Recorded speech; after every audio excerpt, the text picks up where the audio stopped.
আপনার সাথে উনি কে? আমার খালতো ভাই। শাড়ি পিনতে একটা মাইয়া দিকে বুঝছ বিয়া করছি আমি আমার বউ। তুমি বিয়ে করছো? এই মেয়েকে বিয়ের খবর শুনে এরকম অজ্ঞান হয়ে গেল? মির্কি বেড়াম এলিগে অজ্ঞান হয়ে গেছে। আম্মা বিয়া করে লাগছি। আম্মা কই বাজারে একটা ধরো। কই যেতেছো তুমি? তুমি কিন্তু কইছো, তুমি গতকালকে কইছো যে আমার যত টেনশন সব ভাগাভাগি করে নিবা। আমার জীবনে সবচেয়ে বড় টেনশন না হনাইতেছে আম্মা আর তুমি মিলে ভাগাভাগি করো। আমি টোটাল ঠিক আছে।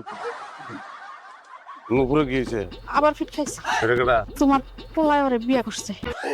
আমি খুলে বলতেছি, মানে হয়েছে কি আপনার ছেলের বন্ধুর সাথে মূলত আমার বিয়ে হওয়ার কথা ছিল। গতকাল রাত্রে আপনার ছেলে গেছিল বন্ধুর সাথে বিয়ে খাইতে।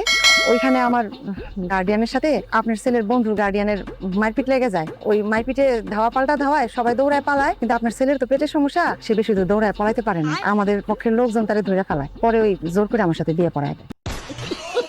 তোমার বাপে কি করে? আমার আব্বা নাই, একটা ভাই আছে। ভাই করে কি? জি, ডাকাতি করে। আমার একটা মাত্র বলা ডাইটার বলছে বিয়া করছে, ডাইটার বলছে। কই ঢাল? কই দামি কই? আমার পোলা বাচ্চা বিয়ে করে ফেলাইছে, আমি কি করবেন? পোলাও আমাগো, আর পোলার বউ আমাগো। কাউরে তার ফালাই দেওয়া যাবো না। জি, আম্মা অনেক ঠান্ডা মাথার মানুষ, একদম সঠিক কথাটা বলছেন। আম্মা পা ব্যথা হয়ে গেছে, পপটা একটু।